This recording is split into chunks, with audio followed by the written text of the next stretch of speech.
24. Let's turn there. I'm looking at the Amplified this morning.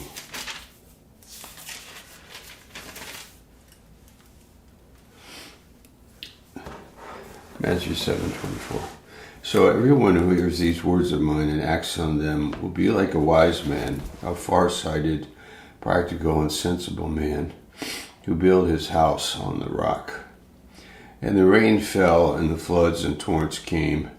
The winds blew and slammed against that house, yet it did not fall, because it had been founded on the rock.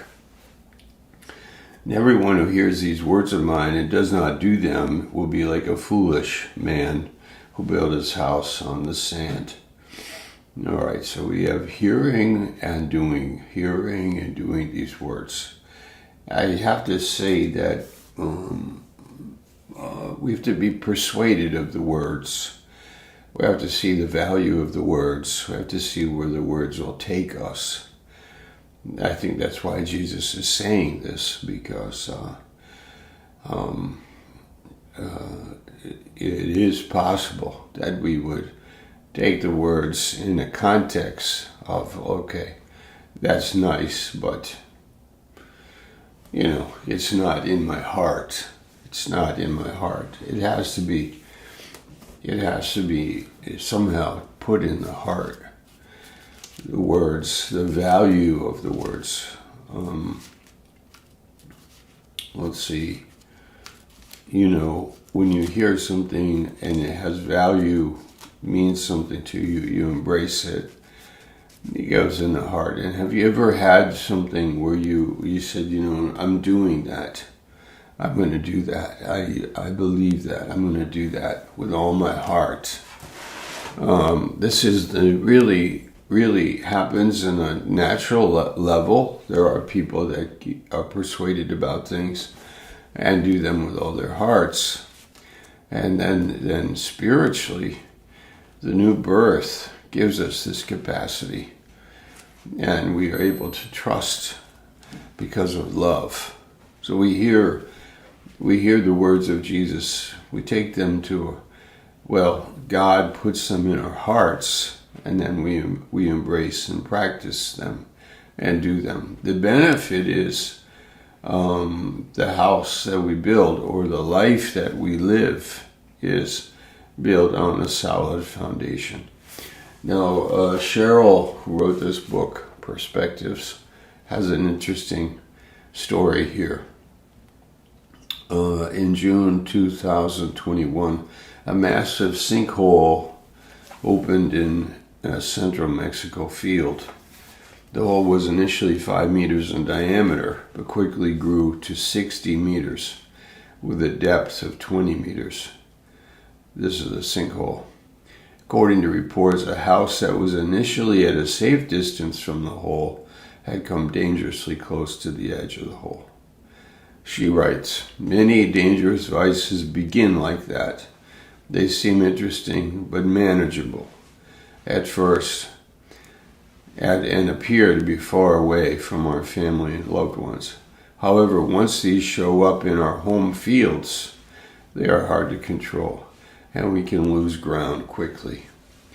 But there are times when the ground beneath us seems to slip away for reasons beyond our control. When that happens to me, I cling to the truth found in these much beloved lyrics. On Christ the solid rock I stand, all other ground is sinking sand. No matter the reason for the sinkhole, it remains our solid hope." Okay, margins, it's another way of thinking about the life around us that is moving and sinking and shifting. And I think that's why a lot of people have anxiety and fear. Excuse me, because they feel they aren't in control. That something tragic can happen. That something could change their life overnight, like very quickly, suddenly, and that they are under. But let us consider in that context the miracle of the Lord putting in our hearts this love before God and His words and practicing them in building our house on what He has said. Then as the world changes, the sinkholes get bigger. They're more dangerous. Dangers are at the outside the door. We have this living hope, Titus 2 writes about. We have this word that cannot be shaken, Hebrews 12, that God promised that He would shake those things that can be shaken. But the words of Jesus and the mind of Christ and the way of God is a way that we have embraced. Practice it. Put God before your eyes.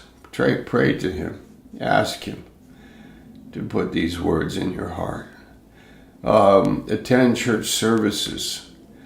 Listen to the Word. Have good friends. Practice what He taught. Embrace it. Enjoy it. Build your house on the rock, which is Christ. Verse 28 says, "And when Jesus had finished speaking these words, the crowds were astonished and overwhelmed at His teaching, for He was teaching them as one who had authority, to teach entirely of His own volition and not as their scribes. He relied on others to confirm their authority." He was teaching them as one who had authority. He had this great ministry. And have you tasted that? I have. In the early days of the ministry, listening to the Word, hearing it, believing it, or being with people that were embracing it. What a joy. Amen.